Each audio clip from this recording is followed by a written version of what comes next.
አለው ማለት ነው። እና እኔ ህፃናት ወደ ሲኦል ነው የሚወርዱት ሁሉም ወደ ገነት ነው የሚገቡት ምናምን የሚለው በቤተክርስቲያን ስፔኩሌቲቭ የሆነ ትምህርት ነው። ቤተክርስቲያን ያው የተገለጠውን በትክክል ተገልጦ የተነገረውን ለምሳሌ ሊወርዱ ይችላሉ ለሚሉ ትንሽ ነገር እስኪ እንደው አሁን ለምሳሌ መልስ የሚሆነኝ እንደው ገምተው እስኪ ንገሩኝ። አሁን ህፃናትን ወደ ሲኦል እግዚአብሔር ሊጥላቸው ይችላል የሚሉበት አንዲት ነገር ነጥብ ወይ ከመጽሐፍ ቅዱስ ወይም ከእግዚአብሔር ባህሪ አሁን እንደዚህ ያለው የሚመሰለው የእግዚአብሔርን ባህሪ በማጥናት ነው። ከዳኝነቱ አንፃር ነው። እስኪ ያስረዱኝ በምን ይሄ ስፔኩሌቲቭ ነገር ነው የሚሆነው። ቀሲስ እንደው ትንሽ ነገር እስኪ እንደው ትንሽ ለምሳሌ ቀሲስ አንዳንድ ሰዎች አድገው በጣም ክፉ ሰዎች የሚሆኑ በአንድ ቅዱስ ታሪክ ለምሳሌ እኔ የሰማሁት አለኝ። ህፃኑን አንድ ቅዱስ አባት ሂዶ አንድ ቤት እንግድነት አደረና ከዛ ሴትዮዋ ልጇ ሞተባትና ያንን ቅዱስ አባት አንተን ባስተናገድኩኝ ለምንድን ነው ይሄንን ልጅ ሞተ ምናምን ስትለው ይሄ ልጅ አድጎ በጣም ብዙ ኃጢአት ክፉ ስራ የሚሰራ ነበረ እና ለዛ ነው የሞተው፣ ለሱ ይሻለዋል ኃጢአት ቀንሷል አሉ የሚል ታሪክ አምጣለሁ። ማለት አድገው የሚሰሩትን ስራም እግዚአብሔር ስለሚያውቅ በተለያየ መንገድ እነሱ ቆይተው የሚሰሩት ክፉ ነገር ለመቀነስ እግዚአብሔር ከአንድ ሰው እድሜ ሊቀንስ ይችላል፣ ሊወስድ ይችላል። ማለት በጣም ስፔኩሌቲቭ የሆነ ነገር ነው ቀሲስ። አሁን ይሄ እንደ ዶክትሪን ምናምን ሳይሆን የተገለጠ ነገር ስላልሆነ ስፔኩሌሽን ነው እዚህ ጋር ያለ ማለት ነው።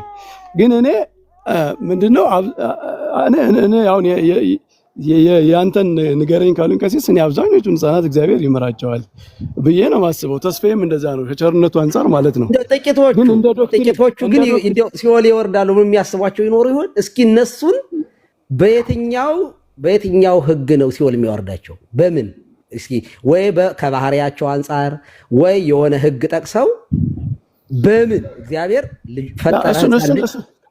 እሱን ክፍተት እኮ የምንሰጠው ቀሲስ ቤተክርስቲያን ሁሉም ህፃናት ይጸድቃሉ የሚል ኦፕን ዶክትሪን ስለሌላት እኛም በቃ ኮንክሉሲቭሊ መናገር አንችልም። አሁን ኤክስፕሌን ባናረገው ኦፕን ነው። እኔ ሁሉት እኔ እኮ ግልጽ ነው ይሄ እንደዛ ነው ብለው ነው የሚያስቡ ቀሲስ። ህፃናት ሁሉ ይጸድቃሉ የሚል ስቴትመንት በቤተክርስቲያን አለ አንድ ቦታ የሚጠቀስ? እኔ እኮ ስጠቅሳቸው የነበሩ መጽሐፍ ቅዱሶች በሙሉ ህፃናትን ቤተክርስቲያኗ እኮ ኦልሬዲ ምን አለች? እኔ አሁን ትርጓሜ ቤት ላይ ያለውን ማብራሪያ ነው የምናገረው። ምን አለች?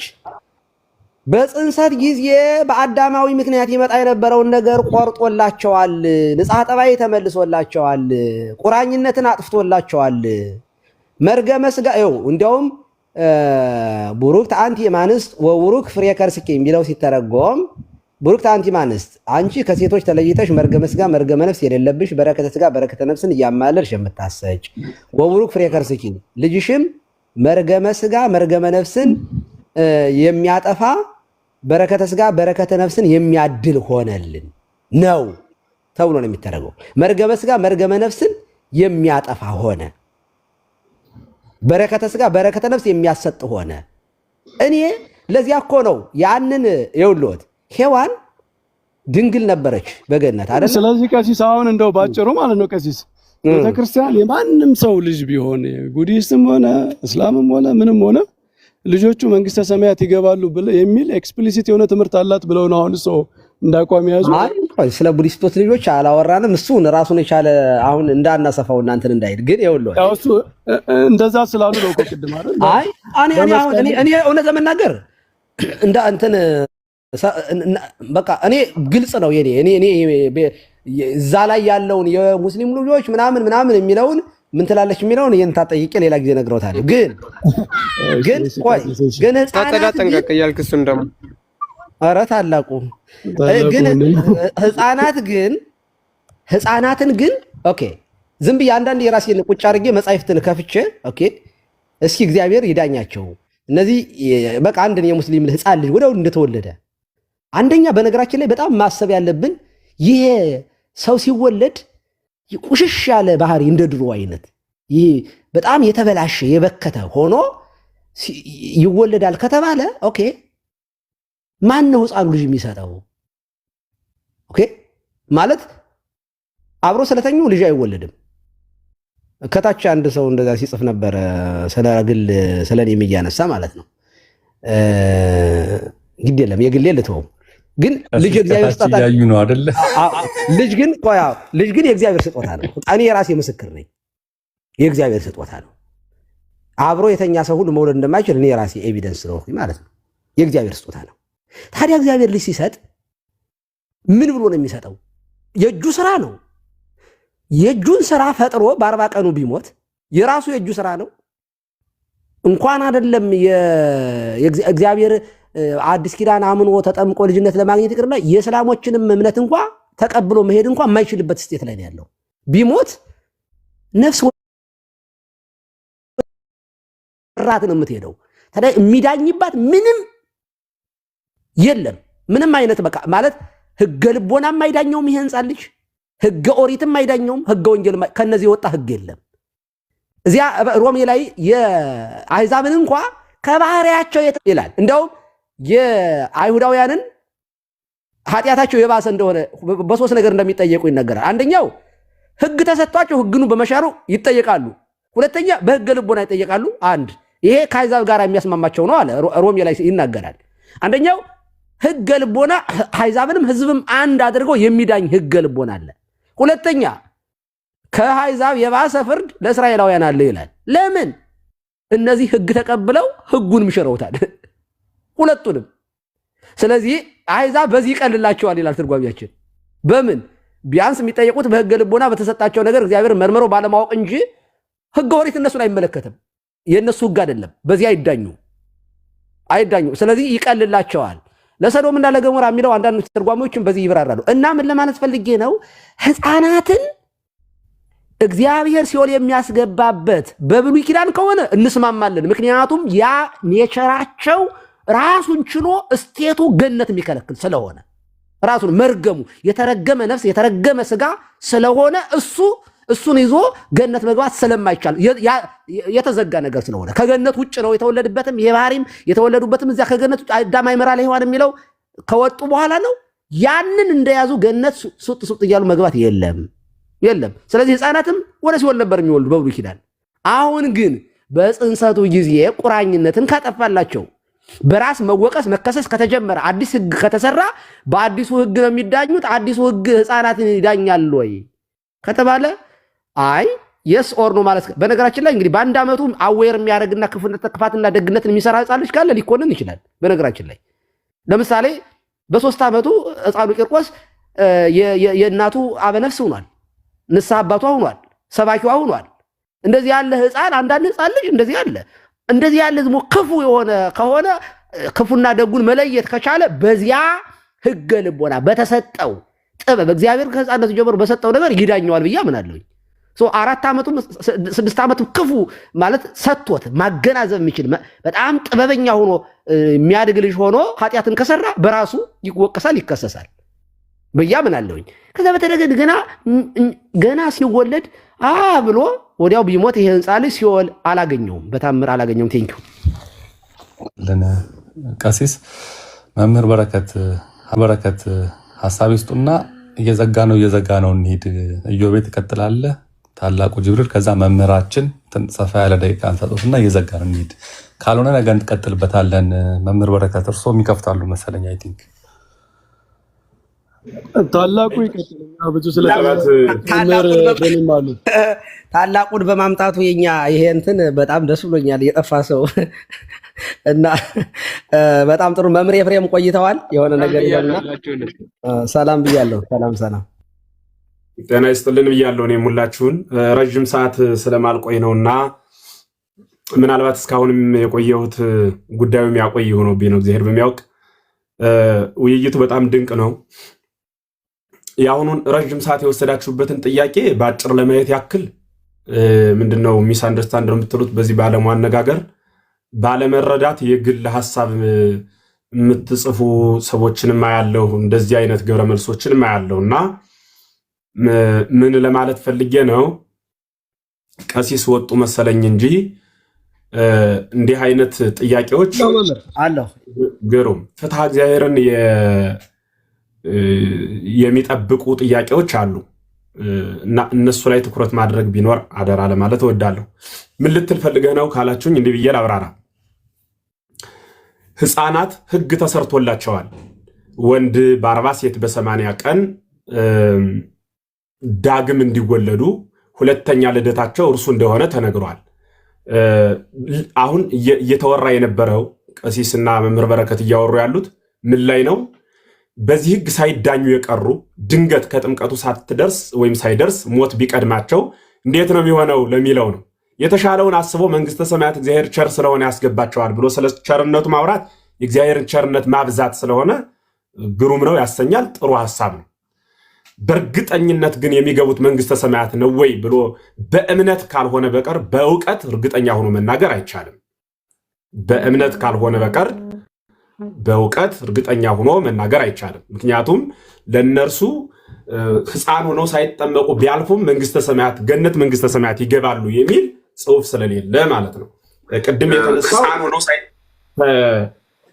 ከተአምር ከፍትሐ እግዚአብሔር ተያይዘው የሚከናወኑ ነገሮች ይኖራሉ። እሱ ሌላ ነው።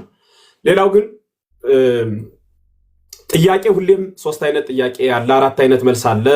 ባለፍም ስል ነበር፣ ዛሬም ልጨምርና 3 አይነት ጥያቄ ማለት ሊያውቅ የሚጠይቅ ሰው አለ፣ ሊፈትን የሚጠይቅ ሰው አለ፣ ሊያረጋግጥ የሚጠይቅ ሰው አለ። ጌታ ይህን በመዋዕለ ሥጋዌው እንደየ ሁኔታው ግብረ መልስ ሰጥቶበታል። 4 አይነት መልስ አለ ያልኩት ደግሞ በእውቀት የሚመለስ መልስ አለ። በእውቀት ማለት የሆነ ጥያቄ ብንጠየቅ አውቀን ብቻ የምንመልሰው መልስ አለ። በአንጻሩ ደግሞ በጊዜ የሚመለስ መልስ አለ። ዛሬ በኢትዮጵያ አሁን 4 ሰዓት ተኩል ነው የሚለው 9 ሰዓት ምን ይደረጋል ብሎ አንዱ ሰው ቢጠይቀኝ ይሄንን የሚጠይቀው ጊዜው ነው። ራሱ 9 ሰዓት የሚባለው አካል መጥቶ ነው የሚመልሰው እንጂ በእኔ እውቀት ተመራምሬ 9 ሰዓት እንዲደረጋል ብዬ መናገር አልችልም ማለት ነው፣ ወይም አይችልም ሰው። በአንጻሩ ደግሞ በብቃት የሚመለስ መልስ አለ። ኦ ሐናንያ መላ ሰይጣን ውስጥ ልብከ ከመ ታሐስሶ ለመንፈስ ቅዱስ የሚለው ቃል አሁን ሐናንያ ወይ መንፈስ ቅዱስን ተዋሸው ዘንድ እንዴት ሰይጣን መላብህ የሚለው ጥያቄ በብቃት አውቆት ነው ቅዱስ ጴጥሮስ እንጂ በእውቀት አይደለም። 4ኛውና የመጨረሻው በሞት የሚመለስ መልስ አለ። መንግስተ ሰማያት የሚባለው ክርስቶስ ራሱ ነውን? አካል ናትን? ፍጥረት ናትን? ደግሞ ሁሉ ያልፋል ይላል። እንዴት ነው የሚለው? ይህ የሚመለሰው በሞት ነው። ችግር የሆነው ሁሉንም ነገር በእውቀት ለመመለስ ስንሞክር ይመስለኛል። በእውቀት ለመመለስ ለሁሉም ነገር ስንሞክር ያኔ ችግር ውስጥ እንገባለን። እንዲያ እንዳይሆን ይህ ፍትሐ እግዚአብሔር ነው ብሎ መተው ነው ባጭሩ። ሕፃናት መንግስተ ሰማያት ይገባሉ ወይ? አይገቡም። የተሻለውን መመኘት እንዳለ ሆኖ ይገባሉ ሚል ግን የተረጋገጠ ጽሑፍ በሌለበት እንደዚህ አይነት እርግጠኛ ሆነን ሐሳብ ለመናገር እንቸገራለን። እሱን በዚሁ ልተውና ጥንተ አብሶን በተመለከተ ቀደም ሲል በተደጋጋሚ ሐሳብ ተነስቶ በቤተ ክርስቲያን ሊቃውንት ስብሰባ ተደርጎ ግብረ መልስም ተሰጥቶበታል። ለዘመናት ሲያወዛግበንም ኑሯል። ያልገባው ሰው በጠየቀው ቁጥር ተዘግቷል፣ በቃ ዝግ ነው፣ በቃ ደግመህ እንዳትጠይቅ እያልን አናግድም። ያልገባው ሰው ከጠየቀ የምናውቀውን እንመልሳለን፣ ማናውቀውን ደግሞ ለአባቶቻችን እንሰጣለን። ባለቤቱ ደግሞ መንፈስ ቅዱስ ይመልስልናል ብለን በጸሎትና በስግደት እግዚአብሔርን እንጠይቃለን ማለት ነው። አሁን እኔ በተረዳሁት ልክ እንዲህ ብዬ ላስረዳችሁ። ምሳሌ ልጠቀም። ብዙ ነገር ተነግሯል። ምሳሌ ለመጠቀም ያክል ኤርትራን ላንሳትና ሀገራችን ቅዱስ ምድር ኤርትራ ከኢትዮጵያ ጋር በነበራት ግንኙነት ተቋርጣ ነበረ። በምሳሌ እንዲገባን ነው ምሳሌ የምጠቀመው። አንድነቱ ጠፍቶ ነበር። ከዚያ በኋላ ግን አንድነቱ በሩ ተከፈተ። ሲከፈት አሁን ኤርትራ ሂድ ቢባል የሆነ አካል መሄድ አልችልም ቢል ኤርትራ ያልሄደው በሩ መስመሩ ስለተዘጋበት ነው ወይስ ወደ ኤርትራ ለመጓዝ ፈቃደኛ ስላልሆነ ነው? ይሄንን በደንብ ማንበብና ማየት የሚጠይቅ ሐሳብ ነው ብዬ አምናለሁ። ወደ ኤርትራ ብድግ ብሎ የማይሄደው ኤርትራ ሊሄድበት የሚችል የኤርትራ መጓዣ ዝግጅት ፓስፖርት ስለሌለው፣ መኪና ስለሌለው፣ ነዳጅ ወይም ደግሞ በራሪ ነገር ስላልተጠቀመ ነው ያልሄደው ነው ወይስ ኤርትራ ዝግ ስለሆነ ነው? ገነት በአዳም ምክንያት ሔዋን ቁማ ደረሰኙን ተቀብላ ዕዳ አለባችሁ ተብለን ከተዘጋ ያን ገነት በጥቅሉ ጥንተ አብሶ ማለት ተሐጽኦ ገነት ማለት ነው፣ የገነት መዘጋት ነው። አሁን ግን ተርኅወለነ ብለናል፣ ተከፍቶልናል በክርስቶስ። ስለዚህ ገነትኛ ሄደን ያልገባ ነው ደረሰኛችን ያችኛዋ የዕዳ ደብዳቤያችን እጽ ስር ቁማ እንደሰጠችን በዕፀ መስቀሉ ስር ቁማ ደግሞ እመቤታችን ቅድስት ድንግል ማርያም በእርሷ በኩል ያን ገነት የተከፈተበትን የነፃነት በር አግኝተናል፣ ተረክበናል ማለት ነው። ያ በር ከተከፈተ ገነት አሁን እኛ ማንገበው ወይም የሆነ ሰው ኃጢአት አለበት ተብሎ ገነት ማይገበው ገነት ስለተዘጋ ነው ወይ ቢባል መልሱ አይደለም። ምክንያቱም ክፍት ነው ገነት። ገነት ሂዶ ያልገባው ገነት የሚገባበት ፓስፖርት የለውም። ያ ፓስፖርት በክርስቶስ ማመን ነው። ያ ፓስፖርት ጥምቀት ነው። ያ ፓስፖርት በቅባ ሜሮን መታተም ነው። ያ መጓጓዣ ያ ነዳጅ የሚባለው ሃይማኖት ነው። እሱን መያዝ ግድ ነው ለማንኛውም ክርስቲያን ለሆነ ሁሉ ማለት ነው። በዚያ በኩል አድርገን ወደ ክርስቶስ እንሄዳለን። ክፍት ነው የምንለው ያ የገነት በር ግን አልተዘጋም። በእንተ ሔዋን ተሐጽቦ ኆኅተ ገነት፣ በሔዋን ምክንያት የገነት በር ተዘጋ። ወበእንተ ማርያም ድንግል ተርኅወ ለነ፣ ዳግመኛ ግን ድንግል ማርያም በእርሷ ምክንያት ያ በር ተከፈተልን ብለን ተከፍቷል። መሄድ ያልቻለ አንድ ሰው መሄድ ያልቻለው የተከፈተው በር የሚገባበትን ማቴሪያል ባለመጠቀሙ ነው እንጂ በሩ ስለተዘጋ አይደለም። በሩ በክርስቶስ ተከፍቷል። በሩ በክርስቶስ ተከፍቷል። ይህንንም ይዞ ቅዱስ ኤራቅሊስ በሃይማኖተ አበው ሲናገር ኦከርስ ዘተጽፈ ውስቴታ መጽሐፈ ግዕዛን እምግብርናት አለ ለኩሉ ሰብ ኦከርስ ዘተጽፈ ውስቴታ ንዋየ ሐቅል ዘይትቃወሞ ለሞት በእንቲአነ አለ። ምን ማለት ነው? ለሰው ሁሉ ከመገዛት የነጻነት መጽሐፍ የተጻፈባት ማኅፀን ወዮ እንደምን ያለች ናት ካለ በኋላ ስለኛ ሞትን የሚቃወም ንዋየ ሐቅል ይለዋል። ስለኛ ሞትን የሚቃወም ንዋየ ሐቅል ያለባት ማኅፀን እንደምን ያለች ናት ብሎ ድንግልን ያደንቃል። ለምን ቢሉ ሞትን የሚቃወም እርሱ ከእርሷ ተወልዷልና ማለት ምን ማለት ነው?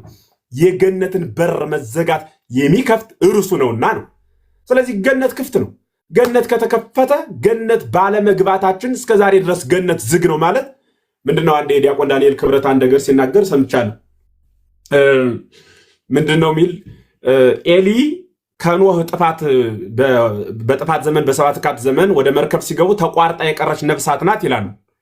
እና ተቋርጣ ቀርታ ያች ነፍሳት በኋላ ግን በእኛ ቤተክርስቲያን ተቋርጦ ቀረ የሚባል የለም። እንዲሁ በሌላ ሀገር የሰማው ታሪክ ይመስለኛል። ሐሳቡን ስለወደድሁት ነው ያነሳሁት። እና ውሃው እንዳይበላይ እባክህ የሆነ ነገር አድርግልኝ ብላ ወደ እግዚአብሔር ጮኸች ይላል። እና እግዚአብሔር ድንጋይ ጫነባት ይላል። እና ያ ድንጋይ ተጭኖባት ኖረች።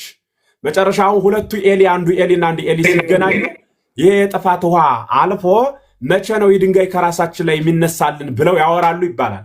ለምን ቢባል ዛሬ ይሄ ገነት መከፈቱን ይሄ ሁሉ የኖህ መርከብ አራራት ተራራ ላይ ማረፏን ይሄ ሁሉ ነገር መምጣቱን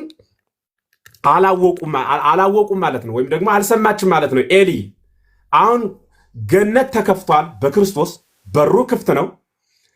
ዛሬ ድረስ በአዳም መርገምና በደል የሚቀጣ ሰው አለ ብሎ ማስተማር ምጽአተ ክርስቶስን ከንቱ ማድረግ ነው። ክፍት ነው የገነት በር። የምንገባው ግን ልክ አንድ ሰው አሜሪካ ባይሄድ እዚህ ተነስቶ ኢትዮጵያ አሜሪካ ያልሄደው አሜሪካ ሊሄድበት የሚችሉትን ማቴሪያሎች ስላላሟላ ነው እንጂ አሜሪካ ሰው አልቀበልም በቀይ ስላለች አይደለም። ገነት ማንገበው ገነት የምንገባበት ማቴሪያል ተሰጥቷል። በክርስቶስ ማመን፣ ደመ ወልድ እግዚአብሔርን ስጋ ወልድ እግዚአብሔርን መቀበል፣ ከርሱ ጋር ህልው ሆኖ መኖር፣ ራስን ከክርስቶስ ጋር ማድረግና በወንጌል ያዘዘውን ትእዛዝ መፈጸም፣ በሐዲስ ኪዳን በተሰጠች ሕግ መጽናት ነው። በእርሷ በኩል ነው ከዚያ በኋላ ገነት መንግስተ ሰማያት እንገባለን ማለት ነው እንጂ በአዳም በደል የአዳም በደል ስላለብህ ተብለን ልንጠየቅ አይገባንም። እንዲያ ብሎ የሚጠይቅ አምላክም የለም። ይህንን አስምሮ በደንብ መያዝ ይጠይቃል። እንዲህ ከሆነ ነው የነ መምህር በረከት ጥያቄ። እንዲህ ከሆነ ጥምቀቱ ለምን ያስፈልጋል? በቅባ ሜሮን መታተም ለምን ያስፈልጋል ካሉኝ አሜሪካ ለመሄድ ፓስፖርት ማውጣት ኤምባሲ መግባት ለምን ያስፈልጋል ነው መልሱ። ለዚህ ሀገር መስፈርቱ ያ ከሆነ ለመንግስተ ሰማያት መስፈርቷ ለገነት መስፈርቷ መጠመቅ ከክርስቶስ ጋር ህብረት ማድረግ ነው ማለት ነው። የእግዚአብሔር ልጅ እግዚአብሔር ነው ካልን የክርስቲያን ልጅ ክርስቲያን ነው፣ የበግ ልጅ በግ ነው እያልን የክርስቲያን ልጅ ሙስሊም ነው ወይ ሌላ እምነት ነው ያለው አንልም። የእግዚአብሔር ልጅ እግዚአብሔር ነው ካልን የሰው ልጅ ሰው ነው ማለት ነው። የክርስቲያን ልጅ ክርስቲያን ከሆነ ከክርስቶስ ጋር ክርስቶስን ለመልበስ እንጠመቃለን። አማናዊ አስተምሮ ይሄ እኔም እንድያዝን የሚፈልገው ሐሳብ በዋናነት የመጨረሻ ነጥቤ ምንድነው? ጥንተ አብሶን በተመለከተ ዛሬ ድረስ አለ ብለው የሚናገሩ ሰዎች ከሌለ ሰው ለምን ሲኦል ይገባል? እሱ ከጠፋ ከተባለ አንደኛ ነፃ ፈቃዳችን እግዚአብሔር አልገፈፈም፣ ሲኦል የመግባት መብት አለን። ሁለተኛ ሰው ክርስቶስ የመጣ ከጥንተ አብሶ ሊገላግለን እንጂ ዕለት ዕለት ከምንሰራው ምልዓተ ኃጢአት ነፃነታችን ገፎ ሊከለክለን አይደለም። ዕለት ዕለት ነፃነታችን ተጠቅመን ምልዓተ ኃጢአት መስራት እንችላለን። የግል ኃጢአት እምን ወኩሎ ጾሮ ይጸውር ተብሏል እኮ። ሁሉም የየድርሻውን ይሸካል። ታላቁ ሊቅ ቅዱስ አባ ጊዮርጊስ ዘጋስጫን በመጽሐፈ ምስጢር ሲናገር አኮ በጌጋየ አዳም ዘትኮነኑ ይላል። በአዳም በደል የምትጠየቁ አይደላችሁም ብሎ ይናገራል። ነፃነትን አስረግጦ ነው የሚናገር። ሌላኛውም ሊቅ ይናገራል። ቅዱስ ዮሐንስ አፈወርቅ በተግሳጹ ሲናገር ወአብጠለ ሞተ ይልና ሞትንስ ክርስቶስ ሽሮታል ይልና ከዚህ በኋላ ወኩሎ ጾሮ ይጸውር ይላል። የየድርሻውን ሁሉም ይሸከማል እንጂ ብሎ ይናገራል። የየድርሻውን ማለት የአዳም በደል የትናንት አለብህ ሳይሆን ትናንት ሰው በተመገበው አይደለም እኛ ዛሬ የምንከፍል አዲስ ራሳችን በተመገብነው ነው። ያደረ የኖረ ዕዳ የለብንም። ያችኛዋ ዕዳ ኑሮባት እጽ ስር ቁማ ብሎ ቅዱስ ዮሐንስ አፈወርቅ ይናገራል። እጽ ስር ቁማ ዕዳ ኑሮባት ያን የዕዳ ደረሰኝ እንደተቀበለች ሁሉ አሁን ግን የነፃነቱን ደረሰኝ ደግሞ ድንግል ማርያም መስቀል ላይ ቁማ ተቀብላ እንላለች። ከዚህ በኋላ በደል የለብንም ተብሎ ተዘግቷል። ያ የተዘጋ በደል ግን ዝግ ሊሆን የሚችለው በሐዲስ ኪዳን በመጣው በክርስቶስ ማመንና እርሱን መስለን መከተል ስንችል ነው። ሐሳቤ እሱ ነው። የቤተክርስቲያኗ ትምህርትም ይሄን ነው ሊገልጸው የሚችል የተረዳሁትም ይሄን ነው ማለት ነው። ምናልባት ለእያንዳንዱ ለተናገረው እዚሁ ላይ ቢጨምሩበት ምናልባት እታች ሚስ አንደርስታንድ እንዳያደርጉት ክርስቶስ የመጣው ለጥንተ አብሶ እንጂ ለምልዕተ ኃጢአት አልመጣም ያሉ እንዳያስመስል። ከዛ በኋላ ክርስቶስ ከመጣ በኋላ እንደዛ የሚያስቡ ስላሉ እታች ክርስቶስ ከመጣ ምን መሰለው የእንታ በረከት ምን መሰለው ይሄንን ትውልድ አማርኛ እንዳይሰነጥቅ አድርጎ መናገር አድርገው ደግሞ እንደዛ እንዳይሉበት ልመጣ ነው ወደሱ። እንደዚህ አድርጎ አማርኛ እንዳይሰነጥቅ አድርጎ መናገር የሚችል እንኳንስ ፍጡር ፈጣሪ ራሱ እንደዚህ አድርጎ መናገር አይችልም አይባልም እንጂ የፈጣሪን ሐሳብ ሰንጥቆ ለግል አተረጓጎም የሚጠቀም አይደል? ይሄ ሁሉ መጽሐፍ ሃይማኖት እኮ የመጣው የክርስቶስን ሐሳብ መጽሐፍ ቅዱስን በየራሱ እንደዚህ ነው ያለ እያለ እየተረጎመ ስለሚጓዝ ነው። እና እኔ የኔንን ሐሳብ የተናገርሁበት ለምልዓተ ኃጢአት ክርስቶስ አልመጣም እያልሁ አይደለም። ምልዓተ ኃጢአትን ግን አሁንም መስራት ይቻላል ነው። በጥንተ አብሶ የአዳምን በደል አስወግዷል። በምልዓተ ኃጢአት እንዳንያዝ ነፃነትን ሰጥቷል። አይ እኔ ምልዓተ ኃጢአትን ፈልጋታለሁ ካለ ግን አስሮ ጨልጦ ገርኝቶ የሚመለክ አምላክ አይደለም። የነፃነት አምላክ ስለሆነ ነፃነቴን ተጠቅሜ ገሃነም የመግባት መብት አለኝ። ከምልዓተ ኃጢአት ሁሉ እንግዲህ በኋላ አደርስም ብሎ አላገደኝም ነው። የግድ ደብዳቤ አልተጻፈብንም። ነፃነትን ሰጥቷል። ያን ነፃነት መቀበል የኛ ነው። አለመቀበል ደግሞ የፍጥረት ሁሉ ድርሻው ነው። እሱን አስምሮ መያዝ ይጠይቃል እንጂ ከዚህ በኋላ የአዳም በደል አሁንም ድረስ አለ። አሕዛብ እኮ የሚጠየቁት እኮ በአዳም በደል አይደለም። ያ በርማ እኮ ክፍት ነው፣ ተከፍቷል። የሚጠየቁት እኮ የአዳምን በደል ባነሰው አብይ ነጌ ውርዝው ነጌ በሚባለው በውርዝው ነጌ በክርስቶስ ባለማመናቸው ነው። ያንን የአዳምን በደል ኃያል የሆነው አንስቶ ጥሎታል፣ ከዚህ በኋላ ነፃነት ተሰጧል ብሎ ባለማመናቸው አምነው ደግሞ ያን የክርስቶስ የሰጠውን ሕግ ባለመቀበላቸው ነው የሚጠየቁት እንጂ የአዳም በደል እኮ አለብህ ብሎ የሚጠይቅ እግዚአብሔር የለም። ወኀደጎሙ ለእኩያን በውስተ ሲኦል የሚለውም አጋንንትን እንጂ ሰውን አይደለም። አመሰግናለሁ። ሰማልን መምህር ኤፍሬም። መምህር በረከትም ከዚህ የተለየ አይደለም አይደል? መምህር በረከት አዎ ቀሲስ እንደዛ ነው። ልክ ነው። እኔ መምህር የገለጡት ነገር በደንብ ተመችቶኛል። ያው የኔን ነው ያልተስማሙበት ማለት ነው። ያሳዝናል በእውነቱ። እርስዎ ጋር ቀሲስ ትንሽ ልዩነት ያው ህፃናት ሁሉም መንግስተ ሰማያት ይገባሉ። ችግር የለውም። በቃ የኛዎቹን ብቻ ልበል፣ የሌሎችን ልተውልዎት፣ የኛዎቹን ብቻ ልበል።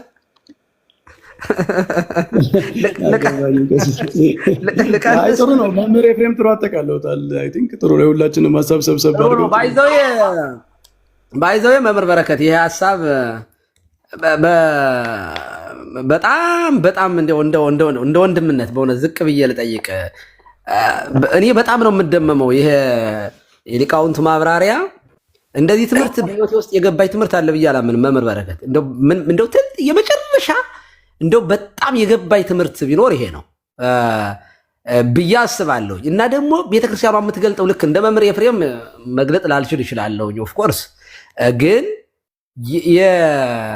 በደንብ ብናነበው ሐሳቡን የሊቃውንቱን ሐሳብ መረዳት ብንችል እና መስዋዕቱ ላይ ቀራንዮ ላይ በጣም ስትረስ ብናደርግ መስዋዕቱ ለምንድን ነው የቀረበው የሚለው ላይ ሌትም ቀንም ማሰብ አለብን። ክርስቶስ የሞተው ለምንድን ነው እንዴ የሚለው ነገር ካልታሰበ እኔ ይሄ በቃ ከእንግሊዘኛ ይነበባል በቀጥታ ይተረጎማል የዌስተርን ቴዎሎጂ እኔ አደጋ ውስጥ እየጣለን እንደሆነ ነው የምረዳው እኔ።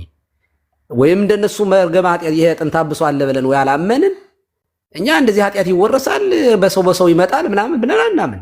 አዳምም ስትረስ ያደርግ የነበረው እሱን ይመስለኛል። እና ሌሎቹ ያንን ስለሚሉ ሌላ መውጫ መግቢያ ያላቸው አይመስለኝም። እና እድል ስጡ ለቤተክርስቲያን የቤተክርስቲያኗን ትምህርት አይኖ ትንሽ ትርጓሜው ትንሽ ከበድ ይላል። ለማብራራት ብዙም በቀላሉ የሚነበብ እንዳልሆነ እረዳለሁ። ግን እንደው ቤተክርስቲያኗ የምትለው ምንድነው እኔ ከክርክር እንድናለን ብዬ አስባለሁ።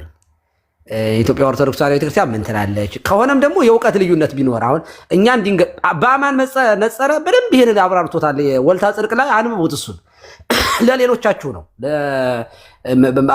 በአማን ነጸረ ቁልጭ አድርጎ እነገሌ ይሄንን ይላሉ፣ እኛ እንዲህ እንላለን፣ እነገሌ እንዲህ ይላሉ። እኛን ልዩነቶቹን ራሱ በደንብ አብራርቶ እዚህ ያስቀምጦታል። እና እኔ በጣም የሚስማማኝ ደግሞ የኢትዮጵያ ሊቃውንት ትምህርት ስለሆነ ለዚያ አርልቼ ሳይሆን አምኜበት ነው ትምህርቱ ራሱ።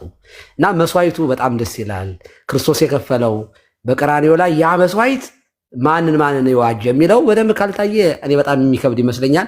ቴንኪው ብዙ ነገሮችን ነው ጥዬ እዚህ የተቀመጥኩት። ዛሬ ትምህርትም ነበረኝ በዚህ ምሽት እነ ከሰላም ቦታ ነው የወጣሁት። ነገ ደግሞ በጠዋቱ ወደ ስራ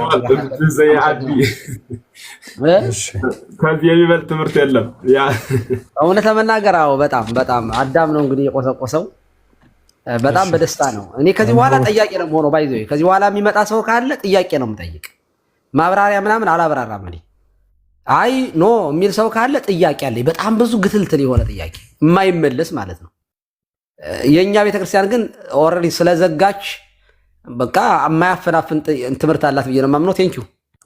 እሺ መምህራችን ቃለ ሕይወት ያሰማልን። እናንተን የሰጠን አምላክ ይክበር ይመስገን። ሰፋ አድርጋችሁ አስተምራችሁናል። እየጠቀልነን ነው እንድንሄድ። ኢዮባ ሀሳብ ስጥና ወደ አኬ እንመለሳለን። ሀሳብን አስቀምጥ። ቃለ ሕይወት ያሰማል። እናመሰግናለን። በጣም ፈቃዱን ልውረድ። እውነቴን ነው። ሰዓትም ሄዷብኛል። ሚድናይት ሆኗል። በጠዋቱ ነው ወደ ስራ የምገባና አመሰግናለሁ። እግዚአብሔር ይስጥልኝ። በጣም ጥሩ ውይይት ነበር የነበረን። በእውቀት እንደዚህ ተረጋግቶ ማውራት ጥሩ ነው። ክርክር፣ ጭቅጭቅ ግን መሆን የለበትም።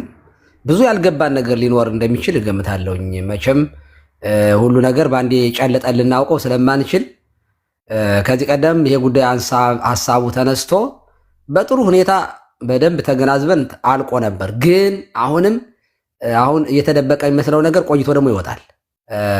ያለመቀበል ችግሮች አያለውኝ እኔ እና ያ ባይሆን ጥሩ ነው። የእውነት ለመናገር ካልሆነ በቃ መተው። አለበለዚያ እኔ ኮፕቲክ ነው የኮፕቲክ እንትን ነኝ እኔ እንደዚህ ነኝ የሚለው ነገር ጥሩ አይደለም። ኢትዮጵያውያንና ኤርትራውያን እንደው አደብ ብትገዙ ሲሪየስሊ አንድ ነው። የእነሱም ትምህርት የኛም አንድ ነው። ግን እነሱም የተለየ ነገር አንዳንድ የሚሉ ሊቃውንት ይኖራሉ። እኛም ጋር ደግሞ የተለየ ነገር የሚሉ አሉ። ኦኬ አይ እንተና እኮ አባ አበራ እንደዚህ ብለዋል፣ አቡነ ሽኖዳ እንዲህ ብለዋል። እንግዲህ እሱ የፐርሰናል ኦፒኒየን አድርገን እንወስደዋለን። ግን ጀነራላይዝ በሆነ ሁኔታ ላይ መጀመሪያ እኛን በደንብ በአማርኛ ስለሆነ አፋችን የፈታ ነው በአማርኛ እንግባባና ከዚያ ደግሞ በእንግሊዝኛ እንቀጥላለን ለማለት ነው። ቴንኪው ሶ ማች። ሰላም። እሺ አይቆዩ እንጂ ቀሲስ ጸሎት አድርገውልን ነው የሚወርዱት። በቃ ኃይለኛ ፕሮግራም አይደለም። ጸሎት አድርገውልን ነው የሚወርዱት። አኬ ብቻ ነው ሀሳብ የሚሰጠው። እንዳታሰፉት ብዬ ነው ወደ እንትን እንዳይሄድ። አይሰፋም። አኬ ሀሳብ ይሰጣል፣ በጸሎት ያሳርጉልናል። ኢዮባ ጨረስክ? ግን እኔ እውነቱን ለመናገር አንድ ያልገባኝ ነገር አለ። በብሉይ ኪዳን ኃጢአት ከልጆች ወደ ልጆች ይተላለፋል የሚል ነገር ነው እየተረዳሁ ያለሁት። ማለት ክርስቶስ እስኪመጣ ድረስ ከሰው ወደ ሰው የሚተላለፍ ኃጢአት እንደነበረ፣ ከዛው ክርስቶስ ሲሰቀል ደግሞ ያ ኃጢአት እንደቆመ እንደዚህ አይነት ስሜት ተሰማኝ። ምናልባት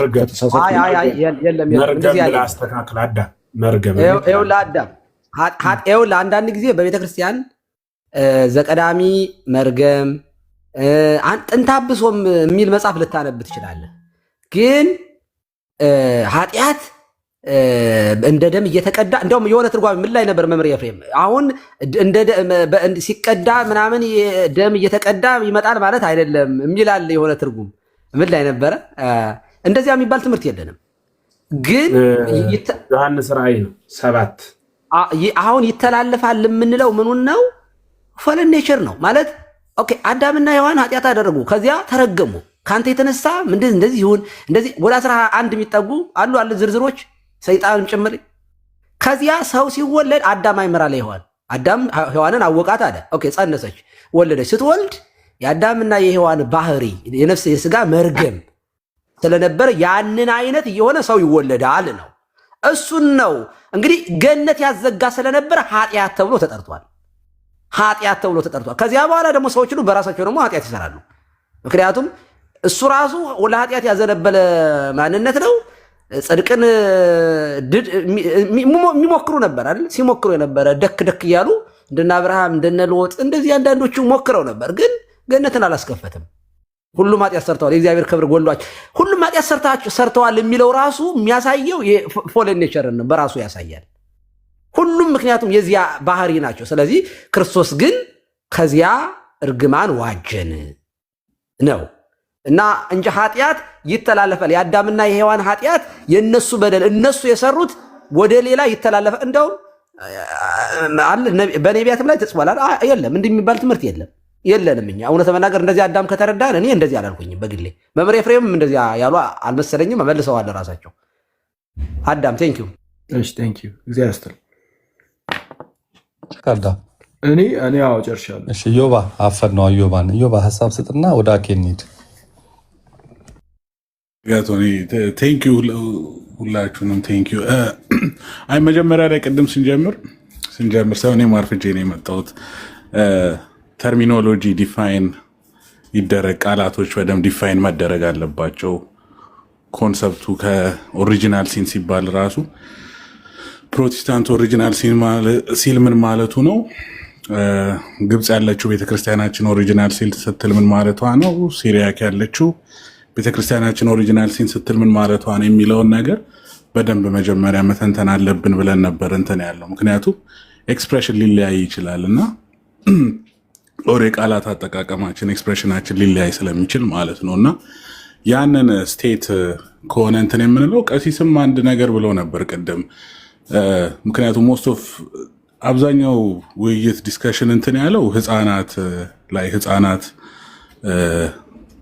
ያው ቢሞቱ ኦር ከሞቱ ወዴት ይሄዳሉ የሚለው ነው ዶሚኔት ያደረገው ዲስከሽኑን። ግን ቅድም ቀሲስ ሲናገሩ ራሱ ምን አሉ? የሙስሊም ህፃን ልጅ ሲያድግጎ ሙስሊም ነው የሚሆነው ወር ደግሞ ሌላም እንትን በቃ እርኩስ ነው የሚሆነው እንትን አይሆንም ብለዋል። እና ይሄንን ኦብጀክቲቭ የሆነውን የክርስቶስ ስራ እንዴት ነው የምንቀበለው? እንዴት ነው ገንዘባችን የምናደርገው? እንዴት ነው የምንሳተፍበት የሚለው ነገር ላይ ዶግማቲክሊ ሁላችንም የምንስማማው በቃ በጥምቀት ነው፣ አምነን ስንጠመቅ ነው። ይህንን ነገር ህፃናትም ሲጠመቁ ነው ይህንን ጸጋ መቀበል የሚችሉት። ማለት ጸጋውን መቀበል ማለት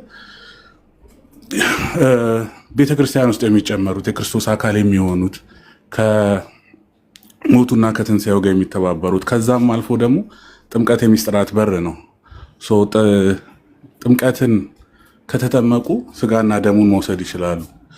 ንስሐውን፣ የቤተክርስቲያን ህይወትን በአጠቃላይ ጸጋ በምላት የምትገኝበት ቤተክርስቲያናችን ውስጥ ያንን ነገር መካፈል ይችላሉ ማለት ነው። ይህንን ነገር ሁሉ ለማድረግ ጥምቀት የመጀመሪያው ፈርስት ስቴፕ ነው። ስለዚህ እሱ ላይም በደንብ ኤንፈሲስ ብናደረግ ጥሩ ነው እና ተርሚኖሎጂ ግን ቀሲስ ትክክል ነው። በቃ አንዳንዴ ኦሪጂናል ሲን ሲባል መጀመሪያ በሱ ስለጀመር ነው። እዚህ ሁኑ ሰምተውን ይሁን አይሆን አላውቅም፣ ግን ተርሚኖሎጂ በጣም እንትን ይላል እና እዛ ጋር ከኮፕቲክ ቤተክርስቲያን የመጡት ልጆች እንደዛ ሲሉ ምናልባት ይሄ ተርሚኖሎጂውን ስላልተረዱ ይሆናል። ኦር ፕሮቴስታንቶች ኦሪጂናል ሲን ሲሉ ምን ማለት እንደፈለጉ ስላልተረዱ ይሆናል እና አንዳንዴ እንደሱ እንትን ብናደርግ በሚለው ነው የጀመርነው። መጀመሪያ ላይ ግን በጣም እናመሰግናለን። መምህር ኤፍሬም፣ መምህር በረከትም፣ ቀሲስም ሁላችሁንም እናመሰግናለን በጣም ቴንኪዩ አጋቶኒ። ቴንኪዩ ኢዮባ። አኬ ይቀጥሉ የተከበሩ። ሰላም ለሁላችሁ፣ እንዴት አላችሁ? ይፍቱኝ ባርኩኝ። ቀሲስ ሁላችሁንም ሰላም ብያለሁ። እኔ እንኳን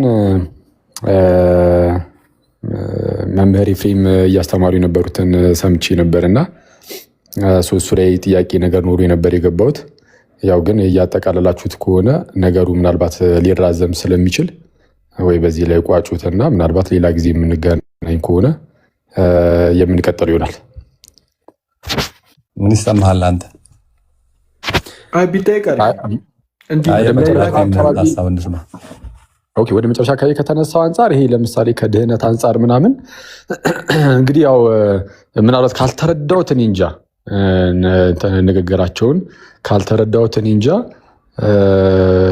ስሰማ ውስጤ የሚመጣው ምንድነው ዩኒቨርሳሊዝም በሞነርጂዝም ተቀይጦ አይነት የሚመስል ነገር ዝም ብሎ ውስጤ ይፈጠርብኛል። ያው ሳልረዳቸው ቀርቼ ይሆናል። ምንድነው ዩኒቨርሳሊዝም ሲባል በቃ ዓለም ላይ ያለው ሰው ሁሉ በቃ እንዲህ ድኗል፣ የሆነ የማዳን ስራን አግኝቷል። ዓለም ላይ ላለ ሁሉ ሰው የማዳን ስራ ተሰርቷል አይደለም። በመስራት ደረጃማ ኦፍኮርስ ተሰርቷል በክርስቶስ። ያ ድህነት ሰዎቹ ላይ ራሱ አፕላይ ሆኗል። ሰዎቹ ላይ ማለት ነው ተፈጽሞላቸዋል፣ ይፈጸምላቸዋል፣ ይድናሉ ዓለም ላይ ሁሉ ያለ ሰው የሚል አይነት ነገር ነው ዩኒቨርሳሊዝም። እሱ በሞነርጂዝም ተቀይጦ ያልኩት ደግሞ ሞነርጂዝም ደግሞ ምንድነው? ያለ ሰውየው ፈቃድ፣ ያለ ሰውየው እምነት እሻው ጌታ አድነኝ ብሎ ሳይተባበር ሲነርጂስቲክ ባልሆነ መልኩ እንዲሁ ዝም ብሎ ሲድን ማለት ነው። እና እሱን የሚመስል ነገር ውስጤ ዝም ብሎ እንትን እያለ ነበር። ይህንን ከምን አንጻረው እንደዚህ ያልኩት? ጌታ ኢየሱስ ሲሞት ከአዳም ውድቀት ዝም ብሎ ሰው ሁሉ ዝም ብሎ ድኗል አይነት ነገር ከሆነ እየተባለ ያለው በመጀመሪያ ደረጃ አዳም ውድቀት ውስጥ ነበርን ወይ? እዚያ ሚል ትምህርት ካለ እኮ ሃይማኖትም፣ ጥምቀትም፣ ክርስትናም፣ ጾምም፣ ስግደትም፣ አምልኮትም አይጠበቅም፣ አያስፈልግም። አይ ከአዳም ውድቀት እቺ መጀመሪያ ላይ ያለችው መመሪ እሱ ላይ ነው አክሊል። በመጀመሪያ ሰላም ብያለሁ። እሺ ሰላም ነው። ሰው ድኗል የሚል ትምህርት ካለ ነው እንዲያ የሚባል ሐሳቡ ራሱ ካለ ኦርቶዶክሳዊነት ብቻ ሳይሆን በቃ ድነሃል አለቀ፣ ምንም አይነት ግብር አያስፈልግም ብሎ ወደ ተደማደመ ሌላ ተቋም ነው የምንሸጋገረው። እንዲያ ብለን እንኳን እኛ ሌሎች ቤተ እምነት በራሱ የሚያምኑ አይመስለኝም። ራሱን የቻለ ለዚህ ሃይማኖት የምናደርገው አመንበት ለምንለው መደረግ ያለበት ነገር አለ። የእኔ ሀሳብ በሩ ተከፍቷል ነው። ቅድም የተናገርኸው ነው እንጂ የተናገርኸውን አይደለም። ዓለም ይገባበት ዘንድ ስራው ተሰርቷል፣ በሩ ተከፍቷል ነው። ወደዚያ ወደ ተከፈተው በር ለመግባት ደግሞ በሩ ላይ ሄዶ ለመግባት የሚያስፈልግ ትኬት አለ ነው። ያ ትኬት ያ ፓስፖርት ደግሞ ቤተክርስቲያኗ ያስቀመጠችው በክርስቶስ በኩል የተሰጠን ጥምቀት፣ ቅባ ሜሮን፣ ቅዱስ ስጋና ክቡር ደም ነው። ያን ሳይዙ ወደዚያ መግባት አይቻልም። ዝም አምናለሁ በራሱ ተብሎ አይገባበትም። ያ በር ነው እንጂ ሌላውማ መጦ ብሎ ማሰብማ ደግሞ በጣም ሩቅ ነው የሚሆነው። ሁሉ ዓለም አንዴ ዝም ብሎ በቃ በክርስቶስ ድነሃል የሚል ትምህርት የለም፣ አልተናገሩም፣ ቤተክርስቲያንም አትልም። እግዚአብሔር ያክብርን። እሺ ስለዚህ አሁን እያሉኝ ያሉት ርቀው የነበሩ ያ ሁሉ እንግዲህ ዓለም ሁሉ ርቆ ነበር፣ ከእግዚአብሔር ተጠሎ ነበረ። ስለዚህ አሁን እንዲገባ በሩ ተከፈተለት። ትክክል ነው። ያው እዚህ ድረስ ሁሉም ይስማማል ብዬ አስባለሁ። ስለዛ ርቆ ከነበረበት ሁኔታ ለመውጣት ግዴታ ማመን አለበት። እስካላመነ፣ እስካልተጠመቀ፣ ከቅዱስ ሚስጥር ምናምን እስካልተካፈለ ድረስ ከዚህ ከአዳማዊ ውድቀት መውጣት አይችልም ማለት ነው አይደል? ስለዛ ከአዳም ውድቀት የሚወጣው ሰውየው ካመነ ነው እንጂ ከአዳም ውድቀት ሁሉም ሰው ዝም ብሎ እንደዚሁ አልወጣም። ድቀት አዳምን እዚህ ላይ ካነሳ ነው ትንሽ ሀሳቡ እንዳይሰፋ በጥቅሉ በሩ ተከፍቷል። ወደዚያ በር አንድ ሰው ግለሰብ ሂዶ ያልደረሰው ያልገባው በሩ ስለተዘጋ አይደለም፣ ሰውየው ወደ በሩ ለመግባት የድርሻውን ስላልተወጣ ነው። በአጭሩ እንዲያርገንስ የሆነው ይህ መጨረሻ ላይ ያሉት ትክክል ነው። ትክክል ነው ሳይሆን ይቅርታ፣ ትክክል ነው ትክክል አይደለም እንኳን እኔ አልልም፣ ግን እኔም ያው እሱን ነው የማውቀው እና ይሄ ከአዳሙ ውድቀት ያልኩበት ምክንያት ግን እሱም የድህነት የመጀመሪያው አካል ስለሆነ ጌታችን ኢየሱስ የሚመጣው ሰዎችን ከአዳም ውድቀት አውጥቶ በክብር ከእርሱ ጋር ለማኖር ስለሆነ ከአዳም ውድቀት ሰዎች የሚወጡት ክርስቶስ ስለሞተላቸው ነው፣ ሰው ስለሆነላቸው ነው፣ ስለተነሳላቸው ነው፣ በአባቱ ቀኝም ስለተቀመጠላቸው ነው። አዎ ግን ከዛ ውድቀት ውስጥ ለመውጣት አሜን ማለት አለባቸው። አሊያ ግን ቅድም እንዳልነው ሰው ሁሉ ዝም ብሎ እንደዚሁ ያለ እነርሱ ፈቃድ ከአዳም ውድቀት እንደዚሁ ነፃ ወጥተዋል አይነት ነገር እንዳይመስል ብዬ ነው። ግን እሱን ወይ ምናልባት ሌላ ጊዜ ካሉ መሰየው መጨረሻ ላይ ያሉት ነገር ግን እግዚአብሔር ይስጥልኝ፣ አመሰግናለሁ። በቃ እሱን መያዝ እኮ ነው። በሩ ነው ወደ በሩ ለመግባት በሩ የሚጠይቀው ጥያቄ አለ፣ እሱን ማሟላት ነው ነው። አይ እኔ በሩ ዝግ ነው ዛሬም ድረስ ብሎ ድፍንፍን ብሎ ቤት ተቀምጦ ሙነነ ማቴር ሲሉት በሩ ስለተዘጋ እያለ የሚያወራ ከሆነ ስህተቱ የእሱ በሩን አለማየት እንጂ የበሩ መዘጋት አይደለም። ወደዚያ ገነት የሚባለው ሀገር ያላስገባው ነው። እውነት ነው። እሺ መምሪያ፣ እሺ ቴንክ ዩ። በጣም አጭር ነገር ለመጨመር መሽቷል፣ ሄዷል። ግን በጣም ይቅርታ፣ ስለ ፀሐይ እየተናገረ አንድ ሊቅ አለ አይደል? ፀሐይን ወጦ ባለመሞቁ ፀሐይ የለችም ብሎ ማውራት አይችልም። ወጦ ፀሐይን ስላልሞቃት ነው ፀሐይን ያላገኛት እንጂ ፀሐይ ስላልወጣች አይደለም ሰውየው ፀሐይ ያልሞቀው። ክርስቶስ በሩን ስላልከፈተው አይደለም አሕዛብ ወደዚህ ያልገቡት የተከፈተውን በር ባለማየታቸውና በሩ የሚያስፈልገውን ፓስፖርት ባለመያዛቸው ነው። ዓለምን የሚያስማማ የኦርቶዶክስ ሀቅ ይሄ ነው። አሜን። እሺ መምህር እግዚአብሔር ይስጥልን። መጨረሻ ላይ መምህር በረከት ማይክ አንስተው ነው። አኬ ጨርሰሃል አይደል? አዎ። አይ ምንድነው ቅድም እንዳልኩት እንደዛ የሚመስል ነገር ስለተሰማኝ ነበር። ግን አሁን መምህርም እንዳሉት ወደ እግዚአብሔር መንግስት ካልገባን የማንገባው ያኔ ስለተዘጋብን ነው። እንደዛ አይደለም። ኦፍኮርስ ስለተዘጋብን በቃ እንገባም ካልንማ እሱ የኛ የራሳችን ችግር ነው። ያ አይደለም ከይዙ እውነት ነው። ካልገባንም የማንገባው እግዚአብሔር የሰጠንን መንገድ ስላልተጠቀምንበት ብቻ ነው። ምክንያቱም እግዚአብሔር መንገዱን ዘርግቶታል አሁን ነው እና እሱ በጣም እንግዲህ እኔ እስከማውቀው አንድ የቀረበ ማዕድ አንተ ትራስ ላይ ተኝተህ አሞህ አምጥቼ እኔ ቴካዊ አድርጌ ምግብ ባስቀምጥልህ በልተህ ያልተከፈው ምግብ ስለሌለ ሳይሆን ምሳሌውን በጣም ይቅር በለኝ ወይም ወደ እኔ ላድርገውና በልተህ ያልጠነከርኸው ያልተነሳኸው ምግብ ስለሌለ ሳይሆን ምግቡን የሚያይ የሚችል አይን ወይም አቅም ስላጣህ ነው ማለት ነው። አንድ ይቅርታ እንትን ልክ መሀል ላይ ሲገቡ እንትን አለብኝ የተወሰነ ተቋረጠብኝና እስቲ ምንድን ያሉኝ ይቅርታ ሰምቼው ትልቀጥል። ኦኬ ለአንድ ታማሚ ምግብ ወስደን አጠገቡ ላይ አቀርበንለት የቀረበውን ምግብ ባለመመገቡ ምግብ እዚህ ክላስ የለም ያለ ማውራት አይችልም አይደል? እንዴት ባለመመገቡ ነው ምግቡን ያልተመገበው እንጂ ምግብ ባለመኖሩ አይደለም ምግብ ሳይመገብ የቀረው። ምግብ ክርስቶስ ለዓለም ሁሉ ተሰጥቷል፣ ጥቁር ቀይ ነጭ ሳይል። ባለመመገባቸው ነው ክርስቶስን ያጡት እንጂ ክርስቶስ ለእነርሱ ሁሉ ስላልተሰጠ አይደለም ያልተቀበሉት። ለይቶ ለሆነ ሰፈር የመጣ አምላክ የለንም። ከዚህ ከረሃባቸው ከነበሩበት ረሃብ ለመዳን ግን ተቀብለው ሊመገቡት ይገባል ነው አይደል? ግድ ነው እንጂ ዝም ብሎ ሳይበሉ የሞላ ባል ነገር የለም። ስለዛ ከነበሩበት ሰው ገባ።